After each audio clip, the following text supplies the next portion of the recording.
Bonjour, je suis Siapa Malama et aujourd'hui j'ouvre une parenthèse sur ce qu'on appelle l'objectif SMART.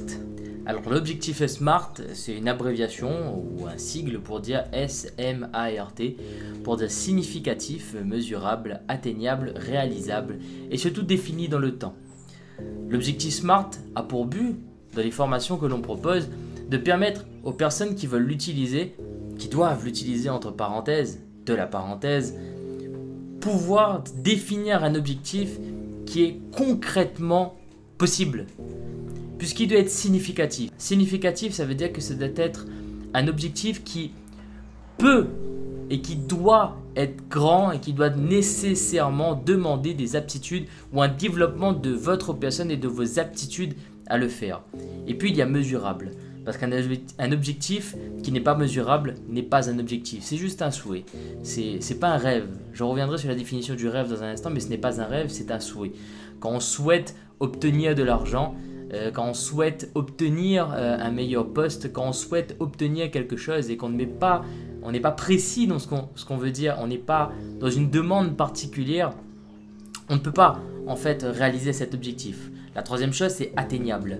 Il faut que cet objectif puisse être atteignable par votre personne. C'est-à-dire que bien sûr que vous devez, pour la partie significative, développer des aptitudes. Mais si en développant ces aptitudes-là, vous n'avez pas la capacité d'atteindre cet objectif, alors ce n'est pas un objectif, on est presque dans une utopie. On n'est pas encore au rêve. Et puis il y a réalisable. Quelque chose qui est réalisable, c'est-à-dire qu'on peut le faire à l'instant. Oui, vous pouvez, si vous voulez, définir un objectif grand, celui d'aller dans l'espace. Oui, ça se mesure. On peut dire que vous avez réussi votre objectif à partir du moment où vous êtes dans l'espace. Oui, c'est atteignable, puisqu'aujourd'hui, il y a des choses, il y a des sociétés qui vous permettent d'aller dans l'espace. Est-ce que c'est réalisable avec les finances que vous avez? Je ne pense pas. Le côté réalisable, c'est surtout prendre en considération ce que vous avez déjà, ce que vous avez comme ressources. Là où le côté atteignable, c'est est-ce que vous avez la capacité propre et personnelle d'y aller. Le côté réalisable, c'est prendre en considération l'extérieur qui va vous diriger, le contexte, qui va quelque part vous influencer. Et puis la dernière chose, c'est défini dans le temps. Puisque si vous ne définissez pas un objectif dans le temps, c'est un peu comme dire un jour je vais le faire. Et quand on sait qu'un jour veut le faire veut dire peut-être que si je me sens confiant, j'oserai peut-être. Et il y a plein de peut-être, c'est fait exprès, c'est parce que tant qu'il n'y a pas de définition dans le temps, il n'y a pas en fait d'objectif. Ce que je veux dire par là, c'est que oui, vous devez avoir des rêves. C'est important d'avoir des rêves et des choses qui vous dépassent. Par exemple, un de mes rêves, c'est de contribuer au maximum au développement et à l'épanouissement de l'humanité. Alors je sais, c'est un grand rêve, mais je le fais à moindre mesure dans mon environnement. Et puis, j'ai d'autres rêves que je ne vous en parlerai pas, puisque ce sont les miens, et il est bien là le propos. Un rêve, c'est quelque chose qu'on parle pas avec d'autres personnes. Alors pour celui que je vous ai dit, c'est plus une utopie qu'un rêve, ou alors c'est une ligne directrice de ma vie, et je le vois comme ça. Pour ceux qui pensent que c'est une utopie, oui, je le fais au quotidien à ma manière. Pour ceux qui pensent que c'est un rêve, je le vis au quotidien. Et pourquoi je vous dis que c'est une ligne directrice, c'est parce que quoi qu'il se passe dans ma vie, en fait, je suis cette méthode-là, je suis cette phrase, je suis cette clé, ce chemin. Contribuer à l'humanité à ma manière. Et donc, par ces vidéos, par exemple, je suis dans ma ligne directrice. Mon rêve, il est encore plus grand, mais il correspond à ma ligne directrice.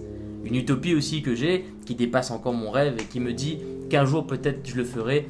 Et dans cette ligne directrice aussi, en fait, il faut avoir au départ, avant de se définir des objectifs, cette ligne, cette sorte de vocation, de passion qui se mélange un peu, où vous êtes ancré à faire ce que vous avez besoin de faire au quotidien. Cette ligne directrice n'est pas quelque chose que vous allez atteindre, n'est pas quelque chose que vous allez avoir, c'est quelque chose que vous allez vivre et que vous allez être au quotidien. Et puis les objectifs, en fait, ça sert à définir des étapes. Donc en fait, je vais reformuler. Je ne vais pas vous parler d'objectifs SMART, mais d'étapes SMART. Puisque je vais prendre le cas d'un exemple dans une salle de sport. Vous voulez commencer à courir, je ne sais pas, 30 minutes sur un tapis de course parce que vous avez envie de faire du cardio. Ok, il est significatif cet objectif parce que c'est quelque chose qui est concret, qu'on peut mesurer. Donc il est mesurable également. C'est un objectif qui est mesurable parce que c'est défini 30 minutes. Je n'ai pas encore défini le rythme, etc. Pour l'instant, je me concentre à courir 30 minutes et à tenir 30 minutes. Est-ce qu'il est atteignable? Oui, vu que toute personne qui s'entraîne peut atteindre cela. Est-ce que c'est réalisable? Quand je prends en compte mon passif de sportif, oui, je peux l'atteindre. Puisque j'ai pu faire des cours, j'ai pu faire ceci, donc c'est atteignable. C'est réalisable, oui, parce que je peux m'investir tous les matins, comme je vais à la salle de sport et le faire. Est-ce que je l'ai défini dans le temps? Non. Donc j'ai intérêt à le définir dans le temps. Est-ce que dans un mois c'est possible? Et dans ce cas-là, quand je le définis dans le temps dans un mois, est-ce que c'est encore réalisable? Aujourd'hui, je cours à peu près 5-10 minutes et je suis déjà fatigué. Donc est-ce qu'à la fin du mois, je pourrais courir 30 minutes? J'en doute. Je ne dis pas que c'est pas possible, je dis que j'en doute. Puisque quand je mesure en fait mes capacités d'aujourd'hui, est-ce que je pouvais pouvoir le faire? Je ne sais pas, c'est à essayer, on ne sait jamais. La dernière chose que j'ai à vous dire dans cette parenthèse, et je vais conclure là-dessus, c'est qu'une étape SMART doit vous servir de point de passage. Un peu comme dans les jeux vidéo, il y a des checkpoints, vous accomplissez une mission, une fois que vous avez accompli cette mission, vous passez un point de sauvegarde où vous ne revenez pas en arrière et vous continuez d'avancer. Ainsi, si vous êtes sur votre ligne directrice, si vous êtes le héros de votre histoire, si vous êtes le héros de votre jeu vidéo, vous développez votre personnage, vous faites des petites missions qui sont de plus en plus faciles. Par exemple, si vous voulez courir 10 minutes sur un tapis de course, vous avez le choix de courir 10 minutes, vous avez le choix de courir 10 fois 1 minute, ou vous avez le choix de courir 10 secondes par 10 secondes. Et dans ce cas-là, vous vous fixez des petits objectifs au départ. Je me fixe 10 secondes, 10 secondes, 10 secondes. Une fois que j'ai passé 1 minute, je me fixe 1 minute. Une fois que j'ai passé 1 minute, je me fixe 2 minutes. Une fois que j'ai passé 2 minutes, je passe à 4 minutes. Et ainsi, vous élevez votre base et vous élevez en fait ce personnage qui arrive au checkpoint suivant. Donc, la seule chose que j'ai à vous dire pour conclure cette parenthèse, c'est fixez-vous des étapes SMART, atteignez-les et à partir de ces étapes SMART réalisées, définissez-en de nouvelles, plus grandes, au fur et à mesure, mais jamais tout d'un coup.